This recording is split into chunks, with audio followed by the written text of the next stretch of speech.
बिस्मिल्लाहिर्रहमानिर्रहीम। Welcome back to the YouTube channel physical education with Shakeel. आज के एक नए लेक्चर के साथ मैं आपको प्रोफेसर शकील अकबर वेलकम करता हूँ। कल हमने जहाँ पे लेक्चर अपना रोका था वहीं से आज अपना सेकंड लेक्चर जो है वो स्टार्ट करेंगे न्यूट्रिशन के हवाले से। कल हमने न्यूट्रिशन की बुनियादी कुछ टर्म्स के हवाले से बात की थी, जैसे कि न्यूट्रिशन क्या होता है, न्यूट्रिएंट्स क्या हैं। उसके बाद हमने देखा था कि डाइट क्या है, बैलेंस डाइट क्या है, मेटाबॉलिज्म क्या होता है, डाइजेशन क्या होता है और कैलोरी क्या होता है। ये बुनियादी टर्म्स करने के बाद आज हम नेक्स्ट लेक्चर की तरफ बढ़ते हैं। आज का जो हमारा टॉपिक है वो है व्हाट आर कार्बोहाइड्रेट्स। कार्बोहाइड्रेट्स क्या होते हैं।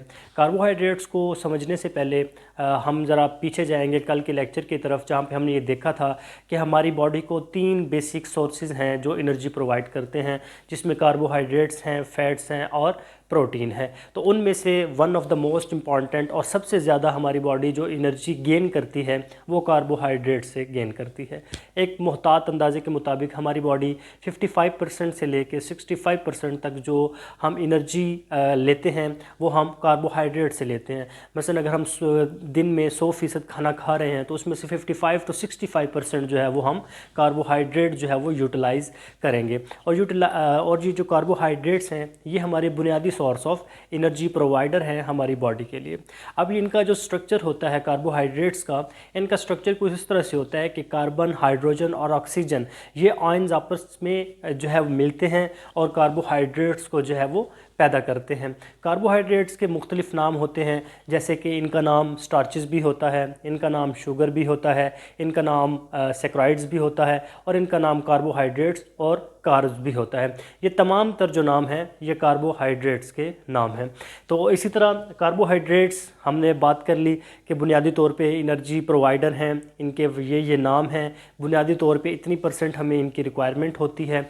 अब हम चलते हैं आगे इसकी टाइप्स की तरफ। तो टाइप्स कितनी होती हैं। सबसे पहले जो हमारे पास एक टाइप होती है उसको हम कहते हैं मोनोसैकराइड्स।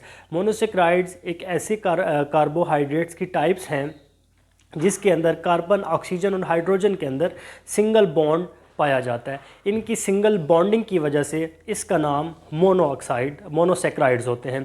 इसी तरह हमारे पास इसकी जो हमारी सेकंड टाइप होती है जिसको हम डाइसैकराइड्स कहते हैं। डाइसैकराइड्स बेसिकली जहाँ पे 2 मोनोसैकराइड्स आपस में मिलते हैं वहाँ पे डाइसैकराइड्स कार्बोहाइड्रेट्स फाउंड होते हैं। ऊपर वाले की मिसाल मैं आपको देता चलूँ। ऊपर हमारे पास जो सबसे पहले मोनोसैकराइड्स होते हैं इसमें सबसे बेस्ट एग्जांपल ग्लूकोज की है। उसके बाद हमारे पास जो डाइसैकराइड्स हैं इसमें सबसे बेस्ट एग्जांपल जो हमारे पास होती है वो हमारे पास गैलेक्टोज की होती है। इसी तरह हम अगर तीसरी टाइप की तरफ जाएँ जो सबसे ज़्यादा इस्तेमाल की जाने वाली हमारी लाइफ के अंदर वो होती हैं पॉलीसैकराइड्स। पॉलीसैकराइड्स क्या होती है कि जहाँ पे बहुत सारे hundreds and millions of monosaccharides आपस में जो है वो मिलते हैं और इन मोनोसैकराइड्स के मिलने की वजह से पॉलीसैकराइड्स बनते हैं। अब क्वेश्चन ये पैदा होता है कि क्वेश्चन हमसे किया जाता है अक्सर औकात कि सिंपल कार्बोहाइड्रेट्स क्या होते हैं और कम्प्लेक्स कार्बोहाइड्रेट्स क्या होते हैं। तो हमारे पास जो मोनोसैकराइड और डाइसैकराइड जिनके अंदर जो बॉन्ड होता है वो सिंगल होता है या डबल होता है, तो इन सिंगल या डबल बॉन्ड्स वाले जो हमारे पास कार्बोहाइड्रेट्स होते हैं इनको हम सिंपल शुगर्स या सिंपल कार्बोहाइड्रेट्स कहते हैं।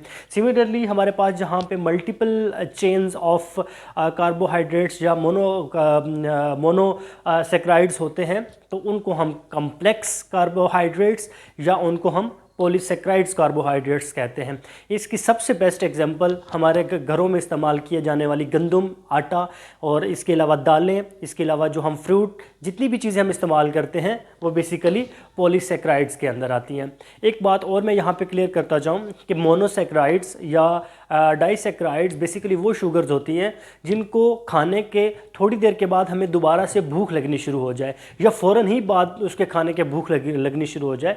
लाइकवाइज अगर हम कोई टॉफ़ी खाते हैं तो बेसिकली वो एक कार्बोहाइड्रेट है लेकिन वो हमें उस तरह एनर्जी प्रोवाइड नहीं कर रही। उसके खाने के फ़ौरन बाद या उसके कुछ 2-4 मिनट के बाद हमें दोबारा से भूख लगने लग पड़ती है।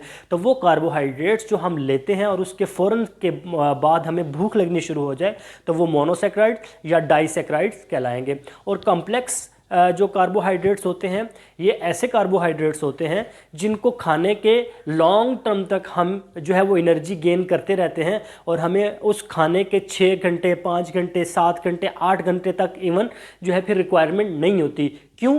क्योंकि हमने कॉम्प्लेक्स कार्बोहाइड्रेट्स गेन किए हैं। आई थिंक यहाँ तक आप तमाम के जो है वो माइंड में चीज़ें बड़ी क्लियर हो गई होंगी कि हमारे पास कार्बोहाइड्रेट्स क्या होते हैं, मोनोसेक्राइड्स क्या होते हैं, डाइसेक्राइड्स क्या होते हैं, पॉलीसेक्राइड्स क्या होते हैं, सिंपल कार्बोहाइड्रेट्स क्या होते हैं, कॉम्प्लेक्स कार्बोहाइड्रेट्स क्या होते हैं। आगे चलते हैं। हमारा नेक्स्ट जो है वो है कि ऐसे कौन से सोर्सेज है, प्लांट सोर्सेज, जिसकी मदद से हम कार्बोहाइड्रेट्स को गेन कर सकते हैं। प्लांट्स के हवाले से हम बात करें तो जितनी भी हम वीट हम इस्तेमाल करते हैं, गंदम, ये basically plant source of carbohydrate है। सिमिलरली हमारे पास सीरियल्स होते हैं, वो भी हमारे जो है वो प्लांट सोर्स ऑफ कार्बोहाइड्रेट है। इसी तरह हम जो दालें इस्तेमाल करते हैं, नट्स इस्तेमाल करते हैं, ये तमाम तर जो क्या है ये कार्बोहाइड्रेट्स की वेजिटेबल जो है ना वो हमारे पास है। इसी तरह हमारे पास नेक्स्ट हमारे पास आता है एनिमल सोर्स।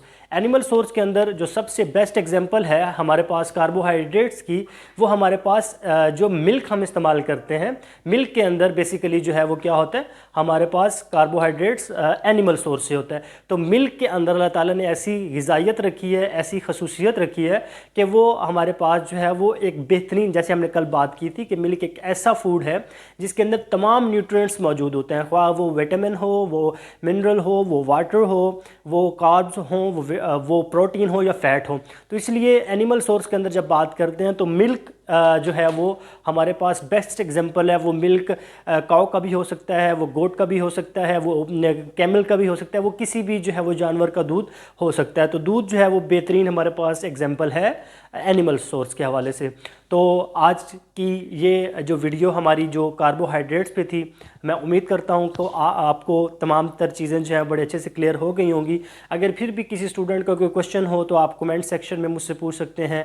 मैं आपको नीचे स्क्रीन पे आपको मेरा नंबर आ रहा होगा, आप उस नंबर पे कांटेक्ट कर सकते हैं और मुझसे जो है अपने क्वेश्चन जो है वो आंसर ले सकते हैं। तो आज की वीडियो यहीं पे एंड करते हैं और दुआ करता हूँ कि अल्लाह ताला आपके लिए आसानियाँ फरमाए, और उम्मीद करता हूँ कि जो कुछ मैंने आपको समझाया ये आपको बड़े अच्छे से समझ आया होगा। तो आप लोगों से आज की वीडियो का यहीं तक, और इंशाल्लाह नेक्स्ट लेक्चर इंशाल्लाह हम जो है इससे आगे चलेंगे नेक्स्ट टॉपिक की तरफ, कार्बोहाइड्रेट लोडिंग, वो इंशाल्लाह आपको नेक्स्ट लेक्चर के अंदर मिलेगा। नेक्स्ट लेक्चर के लिए मैं आपसे इजाज़त चाहता हूँ। अपना बहुत सारा ख्याल रखिएगा और एंड पे रिक्वेस्ट करूँगा कि मेरे चैनल को लाइक, सब्सक्राइब और शेयर करें ताकि मुझे पॉजिटिव फीडबैक मिलता रहे और मैं इसी तरह से जो है वो स्टूडेंट्स के लिए काम करता रहूँ। Thank you very much. खुदा हाफिज़।